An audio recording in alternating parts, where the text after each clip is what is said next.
Alright, yeah, this guy is like really freaking me out. I need to go ahead and get in there. I feel like I'm like not a student, but like a younger, cuter version. Is that strange? This is all the shit that just came off my face. Hey guys, welcome back to another video. I am just headed to the gym with my sister right now. We're going to the one in her apartment complex, so hopefully there's not that many people there because I don't need people there to judge me, so it should be good. And then afterwards we are gonna go get brunch.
Hey guys, so we're done with the workout, we're done with brunch. I'm actually outside Lowe's right now. I need to pick up a couple plants. It looks like it might rain, so obviously I hope that it doesn't. I want to do a couple things to our back deck. I got this really cute, look at this guy. I got this really cute plant holder thing. I'll show you when I get home. It's from like the antique store. It's like so cute, so different. So I really want to get a basket to put in there and hang up a couple baskets. So alright, yeah, this guy is like really freaking me out. I need to go ahead and get in there.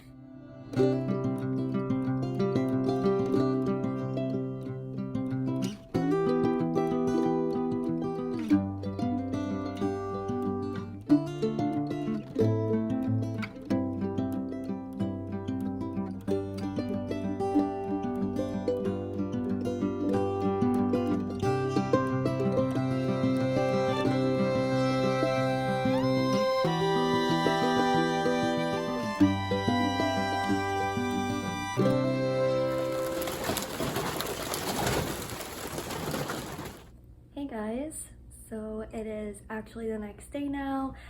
We ended up putting the new plants up outside, but then it started pouring down with rain, so we got a little bit wet, and it's actually still raining today, so I can't really show you the plants today, but I will show you because I'm really happy with them. They look really good. I just wanted to sit down and talk with you guys for a little bit because I'm currently reading 3 books.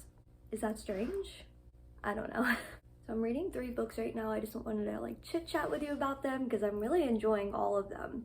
I don't know which one to start with. They're all very different, as you'll see. Okay, I'll start with this one. Okay, the first book that I'm reading is The Goldfinch by Donna Tartt. So my thing with this book is I've been trying to read it for like over a year now. It's not that it's a bad book, it's just long. Like, it's like the longest book in the world, and if it was in like half the pages it would actually be a really good and interesting book.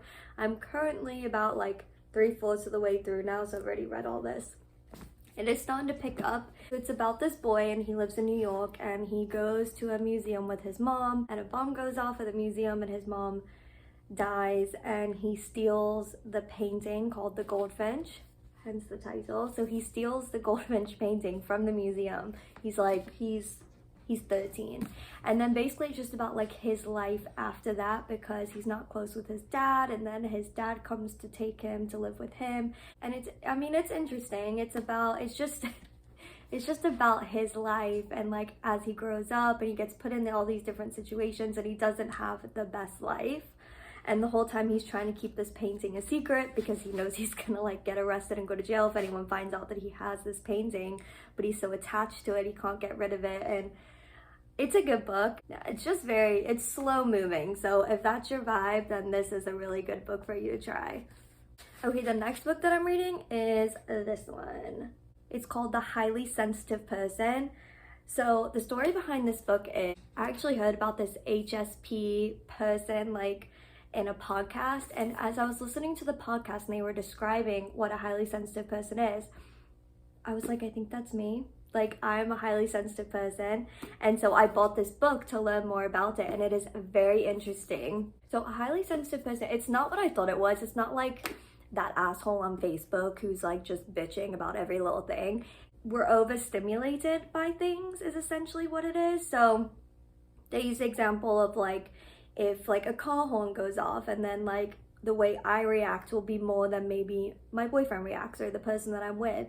And when we're in social situations, we pick up on like a lot of details. We're so sensitive to our surroundings and like even other people's emotions. We just kind of take that on board. So we get like really exhausted easily. We like to be alone. So it's just, I don't know how to describe it really, but that's the best I can do. You can look it up what a highly sensitive person is, and this book is really interesting. It just goes through the different situations that you could be in and how to know if you might be a highly sensitive person and how to kind of deal with it. So this is what it says on the back. Most of us feel overstimulated every once in a while, but for the highly sensitive person, it's a way of life.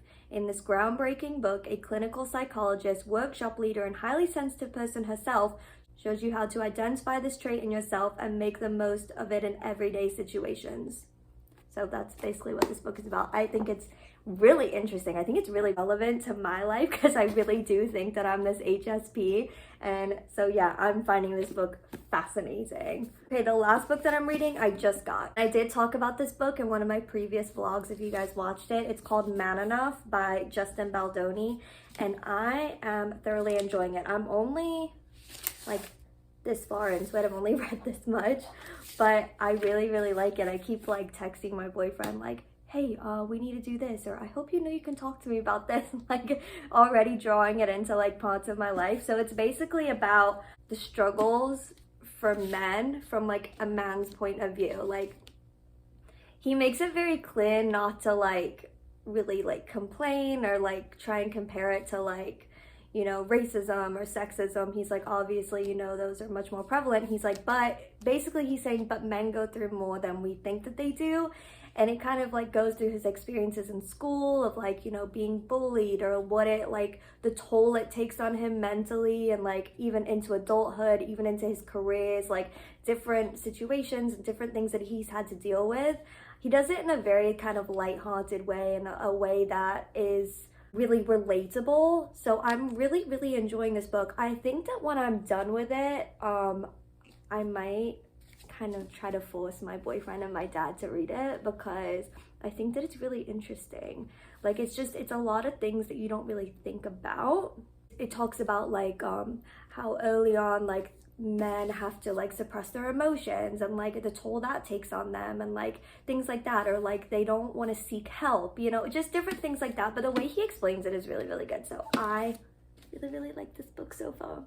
Okay, so today is actually Father's Day, so we're gonna like get ready. Well, I'm already ready. We're gonna get ready and we're gonna go meet up with my dad and my family, and get a few drinks with him, spend the day with him. So I'm not gonna film that because I really want to be, you know, like present in the moment. But I will show you what I got him. Okay, I got him this. I got it from Amazon. It's seeds. So it says culinary seeds, 12 types. I know that my dad already grows like mint and lavender at his house. He's like really into like growing his own like herbs to cook with. So I got him this. It's 12 different herbs. There's basil, lavender, parsley, mint, rosemary, oregano, fennel, tarragon, cilantro, chives, sage, and thyme. So I thought this would be really fun for him to just like try to grow, you know, whatever he wants basically, and then use it when he's cooking, because I mean, in all honesty, I want him to try this out because I want to get this. I've also talked about this in a previous vlog, that I want to get like a raised garden so that I can grow my own herbs.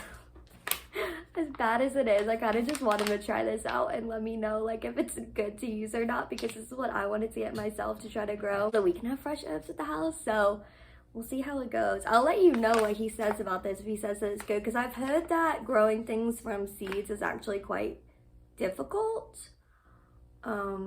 My sister said you should get like the bulbs or like the partially grown ones if you can. So I've never tried it before. I'm assuming my dad is gonna be much better at it than me, but he's definitely gonna like this. He loves doing shit like this, and like so do I. Obviously, that's where I got it from. So, all right, so we're gonna go ahead and head up and hang out with them for a bit, and then I'll catch up with you guys later. All right, guys, we are back from Father's Day drinks, and I'm in the mood to bake some cookies. So we're gonna make some gluten-free Terry's chocolate orange cookies, which are a big favorite in my household. So as I mentioned before, I do have a gluten allergy, so I do make everything gluten-free. So I will be sure to link this recipe down below, and hopefully, I'm just following a recipe that I wrote down from online. Maybe I can find the recipe. If not, I'll just put the recipe down below, but let's go.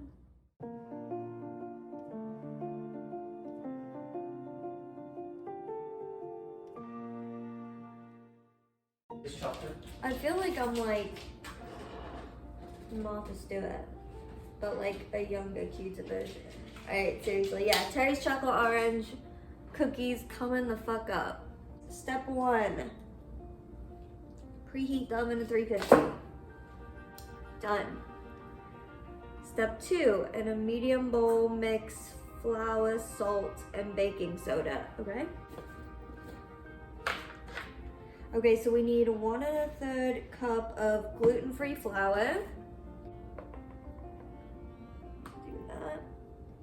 1 cup. That's a bit too much.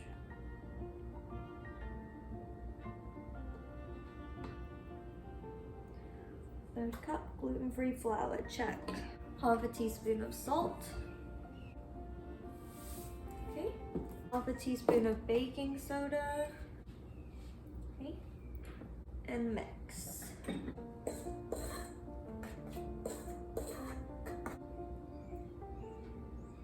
Okay, in a large bowl, cream the butter and sugar. So, 1/2 cup of butter, so 1 stick.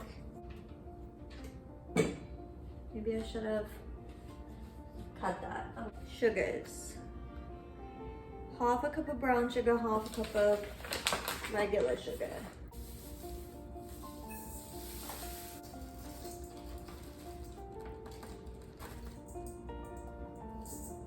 Okay.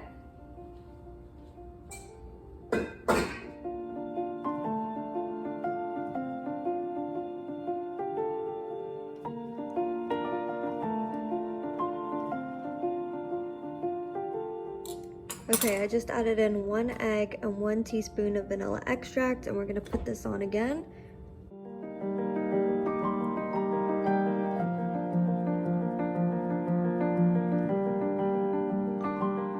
Okay, now we're going to add in the dry mixture.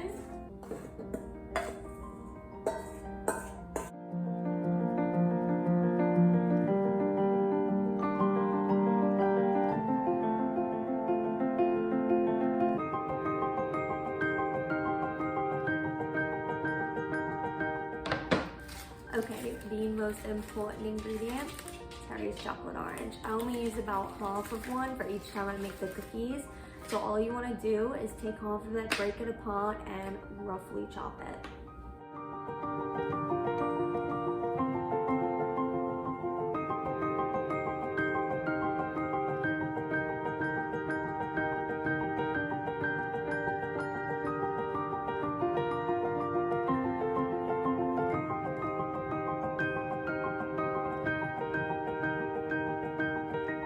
Okay, as you can see, I do it in pretty big chunks, and all we're gonna do is dump this into the mixture that we just made and mix it in.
Okay, the cookies are in the oven. I'm gonna put them in for 11 minutes and see how it goes, but is it just me or is this the best part of baking?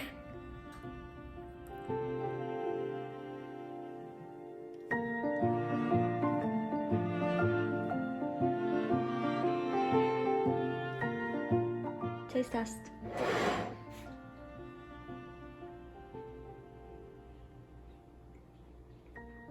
Is it really? Okay. Yep.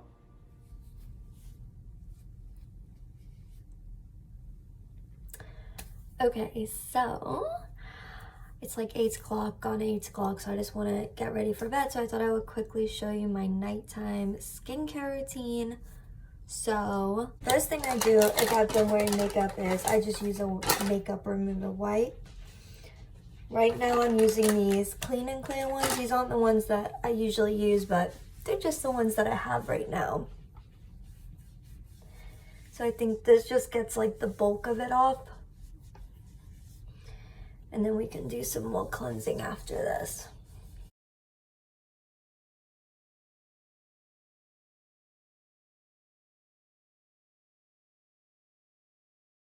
Okay, so after I do that, I use my micellar water and just a cotton pad.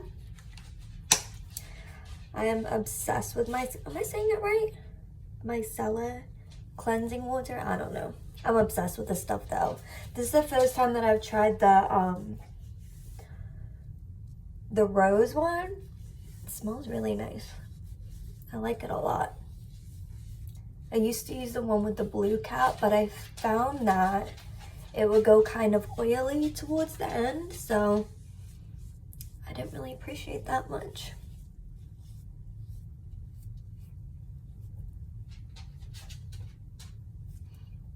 This is why you need to use this stuff, because even after a makeup wipe, this is all the shit that just came off my face. Not cute. Then after that, I use this Murad Hydration Prebiotic 4-in-1 Multi-Cleanser. It's a mouthful. I don't know why it's got all that. Looks like this. Super cute. I'm gonna use my Clairsonic brush to go all over my face.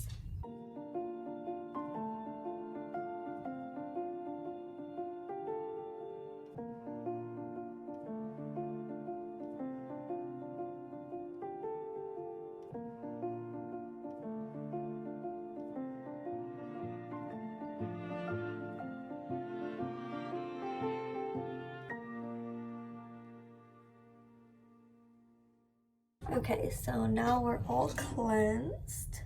Okay, now I like to use the True Skin Serum, Vitamin C, E, and Hyaluronic Acid. I just got this from Amazon. I love using this. I think it makes my skin look so like even and so smooth and so hydrated. But I only use it at night. Okay, then I use some eye cream. I just use the L'Oreal Eye Defense. I think I also got this from Amazon. I really need to up my like skincare game, honestly, but you know what I really want to try? I really want to try the LMS line, but it's kind of pricey, so I don't know how to make sure that it really works for my skin before spending a small fortune, you know what I mean? I don't know. For moisturizer at night, I use a L'Oreal Paris Collagen Moisture Filler. Looks like this. It's pretty thick. I definitely wouldn't use it in the daytime, but it feels really moisturizing, especially right now. For some reason, my skin is super dry lately, so this is like a godsend. It is so thick, so hydrating, just really nice. Okay, then on my lips, I use this lip sleeping mask. I feel like everyone and their mom uses this sleeping mask, but I just jumped on this bandwagon not too long ago, and I'm so glad that I did. Feels so good. My lips like are just new lips when I wake up.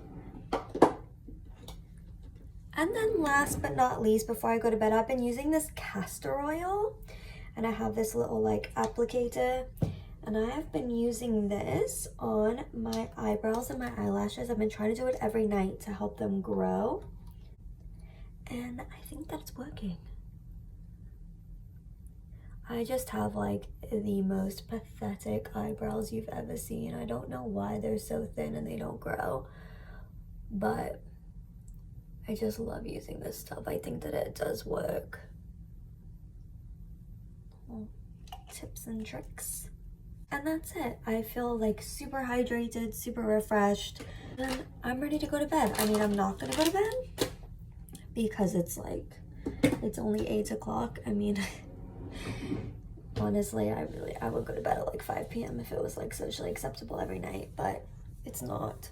So really the only things that I have to do now is I have to fold a bunch of laundry, and I think I'm gonna make my lemon and ginger tonic. But I think that I'm gonna end this vlog here for you guys. So don't forget to hit the thumbs up if you liked it, and don't forget to subscribe. I would love for you to subscribe. And other than that, I'll see you in my next video. Bye.